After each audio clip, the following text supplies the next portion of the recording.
fish named Upload. He was slow, couldn't cross a stream without buffering. Then Ting rode in on a unicorn made of lasers and perfectly symmetrical speeds. No saddle, just confidence. Ting said, honest, fast fiber. No contracts, no surprise fees. And handed me a shiny metaphor to drive the point home.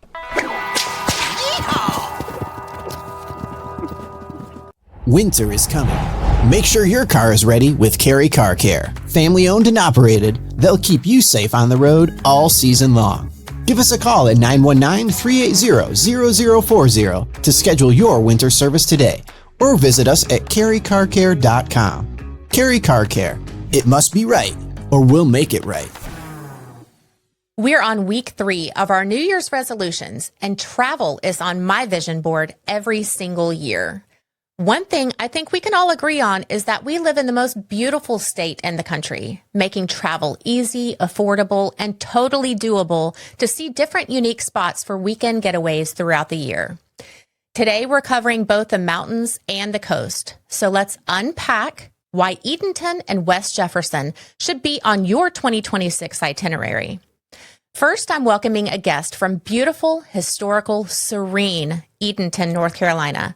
Owner of Inner Banks Inn, Susan Martin Cyr. Thank you so much for coming, Melissa. Susan. Thank you so much for having me today. And you drove here from Edenton this morning, so did. it's an even bigger treat for you to be here. Well, thank you so much. I love Carrie, and we love welcoming our guests from the Triangle. So first, tell us about Inner Banks Inn and how you came to be the owner of a bed and breakfast. Sure. So Inner Banks Inn, we are a 21-room bed and breakfast in the historic district. We sit on about 2.75 acres, and our buildings are anywhere from 100 years old to 250 years old. Wow. So there are 5 historic structures on the property. Mm-hmm. One is the oldest original house on Broad Street. So in Edenton, that is saying something. So the Satterfield House is from 1801. So we have 2 homes that have been moved there, which were for preservation purposes, the pack house, which is a converted tobacco pack barn. And then we have the Tillybond Cottage, as well as a large Victorian mansion. So quite a plethora of architecture. And I became the owner. It had all been auctioned off in 2009. And I was just there helping the owner that owned 2 of the buildings get ready to update the website. And he had a health event. He wanted to exit. And so he offered me the properties for sale. And then within 90 days, the other 3 original buildings that had been auctioned off to different individuals came back together. And the property was back together for the first time in many years. Let's talk about Edenton as a whole. You've mentioned some of the history. It is really one of North Carolina's most historic towns. So I am a history lover myself. I know that I would love Edenton. I'm ashamed to say that I have never been to Edenton, although it's definitely on my bucket list, especially after reading, and I brought the magazines here today, especially after reading this amazing story that was written about Edenton and all the beautiful photography. If somebody had only 24 hours or 48 hours in Edenton, what would you say are the must-do things? Oh, there's so much to do. People get there and it's hard to get in and out in just 24 hours. But I would say you are coming for the beautiful water views as well as the historic setting. And so I would always recommend the trolley tour. I love a trolley tour. It goes through our streets of just buildings that are hundreds of years old, and the preservation has been going on for a very long time there. As a matter of fact, preservation in Edenton started 6 months officially before it did in Charleston, South Carolina. So we have had that going on a long time, and we are the benefactors of the generations before us that saw the importance of preservation and getting these buildings in historic trusts and private partnerships and that type of thing. So it truly is an amazing place because of all of the original buildings. So the trolley tour is going to allow a visitor to really see a little bit of everything and then focus on what they would like to do. So, and it's a wonderful tour. It's a narrated tour, and it starts at the Penelope Barker House. And then it goes all through the town, and it talks about the restaurants and sort of the bed and breakfasts and where things are.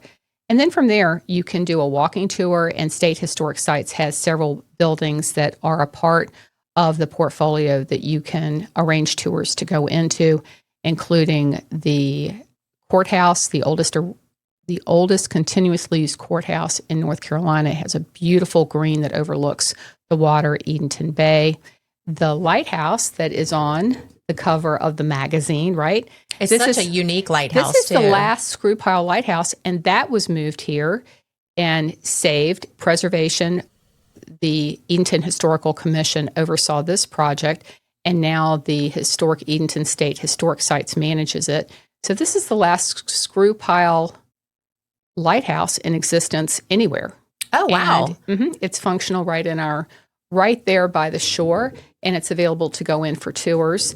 And the Penelope Barker House, as well as there is a new property that has joined State Historic Sites. It was purchased and is managed by the Elizabeth Van Moore Foundation, and that is Hayes Farm. And the article mentions Hayes Farm a little bit. We went out there. It's 140 acres with 28 original outbuildings. So it is well preserved, and a lot of work is being done to it. It is truly a magnificent project, and so much history there. It will be significant to not just Edenton, but all of North Carolina. And Edenton is also, I keep hearing it mentioned for it being a burgeoning foodie town. It is coming along. It really is. So downtown on the waterfront, there is Herringbone. It is a converted ice plant. So the owners of that building, along with the Down East Preservation, did a complete restoration on it. It's truly beautiful. And we love sending our guests to the Herringbone. There are other restaurants, Waterman's and other small restaurants along there. A great lunch place is Downtown Roots.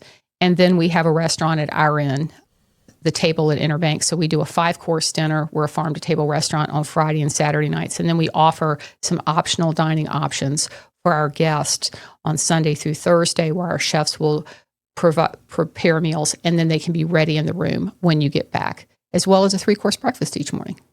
And the Table at Inner Banks, am I understanding this correctly, that it's in a converted carriage house? It is. So it was originally a carriage house to the Satterfield House, the oldest original house on Broad Street. And it actually housed Civil War, originally the original carriage house, Civil War soldiers, and then USO members during World War II. Wow. Yeah. I mean, everything that you're saying about Edenton has some sort of historical element. And again, I am a history nerd, so I love that. And in my mind, I keep thinking, I'm a Raleigh native, and I keep thinking, gosh, I hope we have people in Raleigh. And I'm sure we do. Somebody tell me if we do and make me feel better. But I hope that we have people in Raleigh that are also taking the time to preserve history, because it is so important to preserve and to always remember our past. If you had to describe Edenton in 3 words, I know this is going to be very difficult, but 3 words to describe Edenton, what would you say? I would say probably prolific, for the wide water views they're just amazing with the west-facing sunset on Edenton Bay, as well as the open green spaces such as the historic courthouse lawn. So I would say prolific, historic, because of the vast amount of original buildings. It's so unusual to have that, and they're so well preserved. And then I would say the third one would be dynamic. And I think it's where the historic preservation is catapulting forward progressive business. And that is a dynamic. What is good and right for preservation is good and right for business. And it is working, and it is thriving in Edenton. And we're very proud of that. It sounds like Edenton is going through a little bit of a Renaissance type of period. I've heard something called the Albemarle Queen. Can you tell us what the Albemarle Queen is? Sure. So The Albemarle Queen is an 85-foot dinner boat and with an open deck on the top, and then the inside is a beautiful enclosed restaurant salon with a full bar. And it is the first authentic paddle wheeler to be placed in service on the Albemarle Sound in over 100 years. It is run by, and it was put in service by Harbor Towns Cruises, and that was funded through our North Carolina legislature as an initiative for tourism in our area and our 5 harbor towns. What other things are you looking forward to, say, this year or in coming years? Sure. So this is a big year for all of North Carolina and especially Edenton because it's our 250th Very true. Yeah. American anniversary. And so there are so many wonderful things going on and historic events that are happening. So you can go to visitedenton.com and take advantage of all of those things. And then, of course, we're going to have many themed dinners and events on the Albemarle Queen that we will arrange for our guests. And we're on the boat doing a lot of catering and that type of thing as well. So we love the boat, and we love the fact that it brings the history of the water and gives people a brand new appreciation for that aspect and to see all of the beautiful history of Edenton from Edenton Bay and the Albemarle Sound. And I will say, I highly encourage people to go look at pictures of this boat because it's not just, a regular dinner boat. It really does harken back to olden days type of boat. There's like a spinny thing on the front. You said what it's called, and I'm going to call it a spinny thing. It's the paddle wheel. Yes, the paddle wheel. It has 2 paddle wheels. We'll call it the spinny thing paddle wheel. So tell us where we can find more about Inner Banks Inn and where we can book a stay. Sure. So just go to innerbanksinn.com and all of our rooms are there. You can call us as well at 252-482-3641. And one of our innkeepers are happy to help you select a room and book your stay, as well as help you pull your itinerary together based on what you would like to do as far as trolley tickets and things that are going on, dinner reservations, cruise reservations, and we're happy to help you pull all that together in one place. Thank you so much again for coming into town and meeting with us. And I have definitely added Edenton and Inner Banks Inn to my 2026 itinerary. We can't wait to host you. Thank you. Thank you. So, how do you like your urgent care? At Wake Med, we have urgent care just about everywhere. Urgent care that specializes in orthopedics and kids. My Care 365, open every day of the year. Even virtual urgent care. Yup, urgent care in your jammies on your tablet. So download the Wake Med All Access app and get urgent care that's caring, convenient, and just the way you like it. Welcome to Podcast Carry, professional podcast studios with more than 50 shows making podcasting simple and fun. It starts right on our website. Pick a time that fits your schedule, tell us what you're working on, and we'll take care of the rest. You focus on the conversation. We handle everything else. Because starting a podcast should be fun, not complicated. Come see how easy it can be at podcastcarry.com. Now let's toss our weekend bag in the trunk and head to the mountains.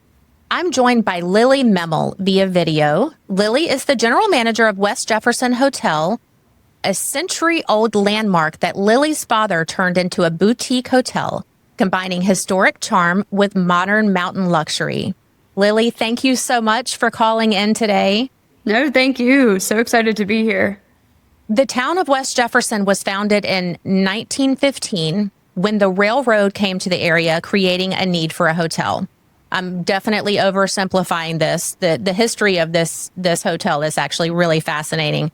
It was a really bustling town back then. And when the railroad tracks left in the late 70s, the boom was over and thus the hotel sat empty for quite a while. Is that right? Then walks, your dad steps in and takes over. Your dad's name is Mark Beck. Yep, that's correct. Okay, so it was empty about 50 years or so. Oh, 50 years. Yeah. I mean, I guess, I think it's 2026. And in my mind, 50 years ago, I don't know. It just doesn't seem like I know. Lots. It wasn't quite Empty is not quite the right word. It wasn't a hotel. It was kind of a hodgepodge of retail and office shops for a while. And then in 2019, that's when my family purchased it. So what made your dad want to spearhead such a massive project? And what are some key features of the hotel that he was determined to keep? Yeah, definitely. So he has experience with this. It's kind of, I call it his retirement hobby. It's not really a hobby. It is a full-time job for sure. He's very interested in historic preservation. So the West Jefferson Hotel here is his third historic commercial property that he's completely redone. And it's not just, a little bit of renovation work. I mean, it's completely fixing structure, all of the bones, and, seeing what's there, seeing what should be salvaged and reused. I mean, it's a whole process, multiple years. So his first project was in Mooresville, North Carolina, right in their cute little downtown. His second project was in Charleston, South Carolina, and this is his third one. So he's just got an interest in it. And anyways, my family has been in the West Jefferson / Ashe County area for over 25 years now, at least part-time, over, more recently in the last decade or so, more full-time. Anyways, we just grew to love the area, and the hotel was just sitting right in town. And although it wasn't on the market, it was for sale. So we kind of just got connected with the right people, and it was a little bit of a match made in heaven. So that's kind of how he got to it. Some of the key features that he decided to keep, as always in his process, artifacts, salvageable items that are important to the significance and the history of the hotel. For example, the original railing in the hotel hallway that was kept and reused. Lots of woodwork, reclaimed woodwork, taken from the building. Maybe it was structural lumber and they turned it into flooring. And then historic doors too. There's several sets of doors that are original to the hotel. So those are just a few examples, in addition to other little artifacts that made their way, like the original key box and the original telephone too. I have seen pictures of this renovation and what the hotel currently looks like. And I've got to say, it is so charming and so beautifully done. And I just love when somebody takes over a project and really does try to keep the history of it. And your dad definitely paid attention to as many details as he possibly could about that. So kudos to him. I can't talk about travel without talking about food. And I've read a little bit about the restaurant that's at the West Jefferson Hotel. Is it called O? We call it OH. It's kind of, some people call it O, some people call it OH. It means Old Hotel Restaurant, so that's where it comes from. Oh, gotcha. Yeah, so we've got them in the bottom floor of the building. A little tidbit about the hotel, too. It's from the year 1917, and it was one of the earliest buildings in town. And for that reason, the second floor is all hotel rooms only. There's no hotel rooms on the first floor. The first floor was always shop level spaces, and those originally helped kind of create the infrastructure for the town of West Jefferson. So for example, early on, the police station was there, the bank was there, the barber shop, later on the bus station. So these pieces were always on the first floor. Where I'm going with that is the restaurant is on the first floor too, and the hotel rooms are still only on the second floor. So we've got a great restaurant on site with a great team. They are so talented. Our executive chef, Trent Pruitt, is just really ambitious, so creative in the kitchen. And something I like to point out is that they don't buy hardly anything frozen pre-made. They make all their own stocks, sauces. I mean, everything is pretty much made from scratch down there. So they really go above and beyond to make sure that you're not just getting the same thing that you could get anywhere. Yeah, I read on your website that it says the restaurant is a new take on Appalachian cuisine. So what kind of dishes would you consider an Appalachian type of recipe or dish? Sure. And do they really try to use, local ingredients from local farms and things? Yes.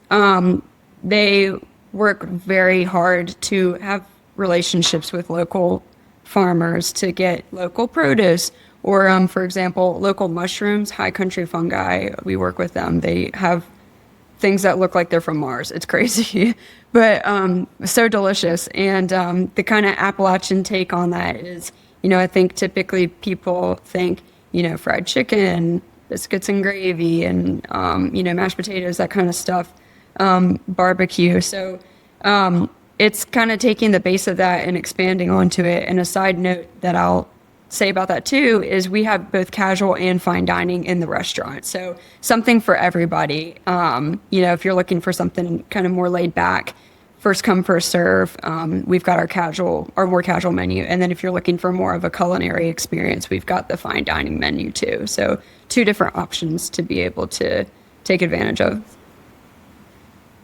Okay, so talk to our listeners who might not have been to West Jefferson before. I have been there. It is absolutely a beautiful, small but beautiful town. What would you say your top 3 spots or things to do that you would tell somebody that's coming for the first time? Right. If I'm doing a sales pitch for West Jefferson, shopping, hiking, and I don't know if an immediate third comes to mind. I think you guys have, what is that? The butter factory? Is it a butter? It's a cheese factory. Ash County cheese. That's a must, right? Sure. Oh yeah. It's definitely, I kind of group that into the shopping a little bit, but definitely worth it. Seasonally, I'd say maybe the third option could be the Ash County Farmers Market or coming to get your Christmas tree here. So those are kind of some big. Oh, good. Yeah. Ash County is well known for their Christmas tree farm. So, of course, we're just past the season now, but when that season is here, it's really exciting. So, kind of talking about some of those things, the shopping, we have a great walking shopping strip here. It is so cute, so charming. And something about West Jefferson that typically attracts people here is, you might have heard of Boone and Blowing Rock, which are great towns too. Boone is a little bit bigger. West Jefferson is quite rural, and it's got, the town, and then the rest of the county is pretty remote compared to other mountain towns here. So for that reason, it's a little bit more quiet, kind of, I would call it more of a retreat. But it's got, once you come into town, you have those amenities to be able to kind of explore stuff. So great shopping, hiking, outrageous, really, really good. There are some true hidden gem trails here and some others that are more well-known. One that I recommend off the top of my head, it's actually just outside of Ash County, but West Jefferson is the closest town to be able to access it, is in Grayson Highlands. It's just north of the border in Virginia. It is some of the best hiking. I mean, my favorite spot for sure. It takes you to the highest point in Virginia. So anyways, even though that's not, in the county, it's very close. So highlights like that, I'd say, are reasons that you should come. And one thing I love about the mountains so much is that all 4 seasons, like you mentioned, really bring different things to do. Mm-hmm. I am not a cold weather lover, and I do not ski or anything like that. So my favorite time in the mountains is the summertime. So I definitely would like to come back to West Jefferson and must stay at West Jefferson Hotel when I come back. But I want to come back in the summer and go to the farmer's market, like you said, and do the hiking, like you've mentioned. Another great summer, pretty big culture up here is getting on the river. So the New River travels through Ash County, and it actually forks at one point. So it kind of splits into 3 prongs per se. A lot of people love to go fishing, get into a canoe, go kayaking, or probably more famously tubing down the river. So there's several spots you can rent some of that equipment to be able to just kind of float. And it's not a very fast moving river. So it's really a great time to just enjoy the sunshine, get in the water a little bit with friends and family, probably some dogs too, and really, really just see the beauty of Ash County kind of in slow motion a little bit. Before we go, I want to mention, and I've told you this before, Lily, there is a video on your Instagram page, which is at West Jefferson Hotel, and the PBS show North Carolina Weekend came and did a video about the hotel, the history, and the remodeling. and it is truly a must watch. It covers what we've talked about today, plus so much more. So I highly encourage everybody listening to go check that out. And also your website is westjeffersonhotel.com, where you can read more about the history and how to book a stay. So thank you so much, Lily. Absolutely. So Lots of information there. And one other thing I'll mention is, of course, I'm here today, but Mark Beck, my dad, is the one that really deserves all the credit for the hard work here. So I can't take all of it, of course, but just wanted to call him out and also mention, when you visit the hotel or West Jefferson, maybe you're not staying with us or maybe you're just eating in the restaurant. We offer tours all the time. Anybody is welcome to stop in and witness the history and the beauty and the renovation and preservation that's happening here. So, even if you're not planning to stay here, we welcome everybody to take a stop in and take a look around.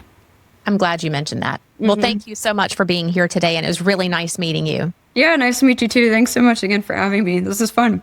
Absolutely. Thank you to both Susan and Lily for joining me to find out what makes Edenton and West Jefferson top destination spots for a perfect weekend getaway. Thanks for listening to What's Up Wake with Melissa Wistahuff, presented by the publishers of Carey Magazine, Wake Living, and Main and Broad. Follow them on social media at Carey Magazine NC, at MB Magazine NC, and at Wake Living Magazine. Visit each magazine's website at careymagazine.com, mainandbroadmag.com, and wakeliving.com to check out the latest digital edition of each magazine and find pickup locations. Be sure to subscribe and leave a 5-star review to help others find us. Music provided by Angie Bagley and Chris Bagley. This show is produced by Podcast Carey.